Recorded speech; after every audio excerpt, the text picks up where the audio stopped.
She walked into the lawyer's office quietly, almost unnoticed. Her simple dress and modest appearance drawing little attention compared to the sharp suits and glittering jewelry around her. The others barely acknowledged her presence, whispering among themselves and exchanging smug looks. To them, she was just the outsider, someone with no place in their polished world. Yet she was there for the same reason as everyone else, to hear the reading of a will that would change lives forever.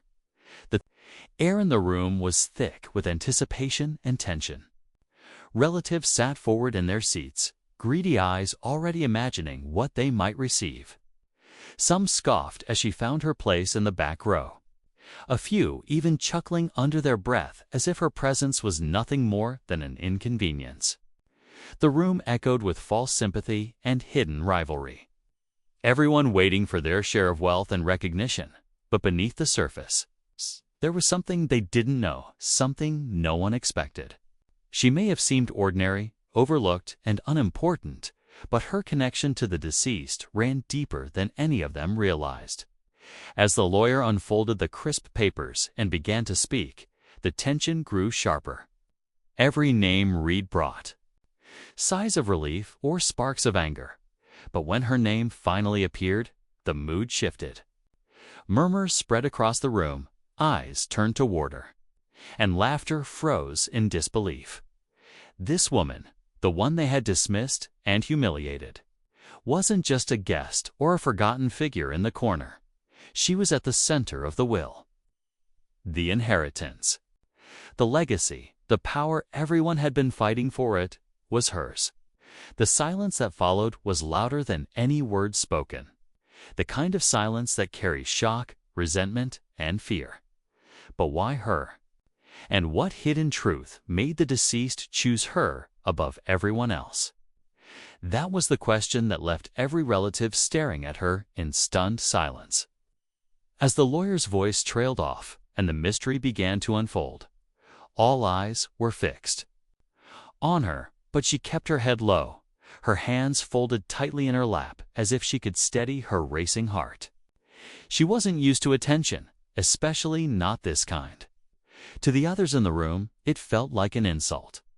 How could a woman with no expensive clothes, no fancy education, and no claim of bloodline be given everything they had expected for? Themselves, whispers turned into sharp questions.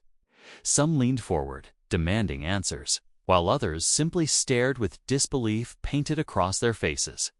She had never thought she would be here, sitting among people who had never accepted her. Years ago, she had met the man whose name was on the will. Not in boardrooms or glittering parties, but in the simplest of places. Their friendship had grown quietly, away from prying eyes. Where others saw him only as a wealthy figure, she had seen the man beneath the one who valued honesty over status, kindness over titles. That connection had been invisible to those who now sat in shock, because they had been too busy fighting each other to notice. The lawyer's calm voice continued, though the weight of his words only made the tension worse. Each detail of the inheritance confirmed what no one wanted to believe.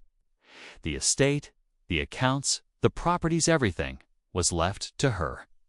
The relatives shifted in their seats, anger and envy clear in their expressions. Some were already plotting, trying to make sense of how this could be overturned. Others searched her face, hoping to find weakness, some flaw they could use against her, and yet she remained quiet, almost unreadable, as though she had been preparing for this moment all along. What none of them realized was that the real story behind this inheritance was only just beginning. The room seemed smaller now, as if the air itself had thickened with resentment. No one had expected this twist, least of all the proud relatives who had arrived certain of their claim. They had carried themselves with entitlement, exchanging polite smiles before the reading began, but now their masks were slipping. The sneers, the whispers, the sharp glares were all directed toward her. Some of them were even bold enough to scoff openly, as if by mocking her they could somehow undo what the lawyer had just read. She remembered the day she first met him. An ordinary afternoon at the small cafe where she worked. He had walked in, not with the aura of wealth that others saw, but simply as a man looking for peace. Over time, he returned often, always sitting in the same corner, sharing little pieces of his life when he felt comfortable. She had listened without judgment, never asking for anything in return. Perhaps that was what made her different in his eyes. To him, she had been a reminder of simplicity, of trust, of genuine care. But to the people in that room, none of that mattered. They only saw what they wanted to see, a stranger who had stolen what belonged to them. They could not understand how a quiet, humble woman could mean more than decades of family ties and bloodlines. Their questions grew sharper. Who was she really? What had she done to deserve this? And why had he chosen her? The lawyer cleared his throat, urging for silence, but the unease could not be contained. Beneath the tension, one truth remained. Unspoken. This inheritance was not just about money or property. It carried secrets, choices, and a hidden story that was waiting to be revealed. And she, the woman they had once ignored, stood at the center of it all.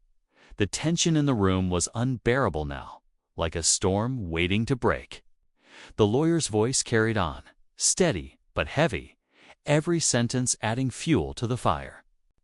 Each mention of her name tied to the estate, the accounts, and the properties felt like another wound to the relatives who had been so certain of their place.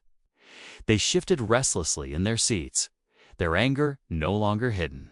A few exchanged quick glances, whispering plans under their breath, their tones sharp with disbelief. She sat quietly, her hands pressed together, but inside her chest, her heart pounded. She could feel every pair of eyes burning into her, demanding an explanation she wasn't ready to give. Memories flooded back conversations with him, the way he spoke of regret and trust, and how he had hinted more than once that true loyalty was rare in his world. At the time, she hadn't thought much of it. Now, with all of this laid before her, she understood what he had meant. He had chosen her for a reason that went beyond wealth, but that reason was not yet clear to anyone else. In the room, and the unanswered questions only heightened the hostility. A cousin slammed his hand on the table, demanding proof. Another relative stood abruptly, her voice rising as she accused the woman of manipulating the man in his final days. Gasps and murmurs rippled through the crowd, the lawyer trying to regain control, but his words were drowned out by the clash of tempers. The woman remained still, though her silence only deepened the mystery. Everyone wanted answers. Everyone wanted to know why a man of such fortune would leave everything to someone who had nothing. The truth lingered just beyond reach, hidden in the folds of his last decisions. And as the argument swelled, the suspense reached its breaking point. Something was about to be revealed, and it would change everything. Just as the shouting grew louder and the lawyer struggled to bring order, he cleared his throat and tapped the papers with a firm hand. His voice rose above the chaos, sharp enough to silence the room. "There is one more clause," he said, his eyes scanning the crowd before resting on her. A hush fell instantly, every relative leaning forward, desperate to hear what else had been hidden from them. The lawyer's words cut through the tension like a blade. The inheritance, though left entirely in her name, came with a condition. There was a sealed letter, written by the man himself, that would only be opened in her presence. The contents, he explained, held not just personal instructions, but also revelations about why she had been chosen. Gasps filled the room. The idea of secrets from the deceased stirred a new frenzy. Because suddenly it was no longer just about money, it was about truth. The relatives exchanged uneasy glances, the earlier anger now mixing with fear. What could be inside that letter? Could it expose their own wrongdoings? Could it reveal betrayals, forgotten promises, or choices they had buried long ago? Their nervous, shifting, betrayed guilt they tried hard to hide. Some clutched their armrests. Others bit their lips, waiting for answers they weren't sure they wanted. She sat frozen, her pulse racing as the sealed envelope was placed before her. The weight of it felt heavier than gold. Her fingers trembled, but she didn't move to open it yet. The eyes surrounding her were fierce, desperate, almost predatory, each person terrified of what truths might surface. The letter had the power to shatter reputations, strip away illusions, and change everything they thought they knew about the man they had claimed to love. And in that charged silence, one thing became clear. The inheritance was not the only battle. The real war was about to begin. Her hands finally tore open the seal, the crack of the envelope echoing louder than the whispers in the room. Everyone leaned forward, holding their breath as she unfolded the letter. The lawyer gave a small nod, urging her to read it aloud. Her voice shook at first, but soon steadied, carrying words that silenced every corner of the room. The letter revealed what no one had expected. He wrote of betrayal within his own family, of greed and selfishness that had left him isolated in his final years, explained how the woman who now sat before them had been the only one to treat him as a man rather than a fortune. She had offered him friendship when everyone else had their eyes on his wealth. That was why he left her,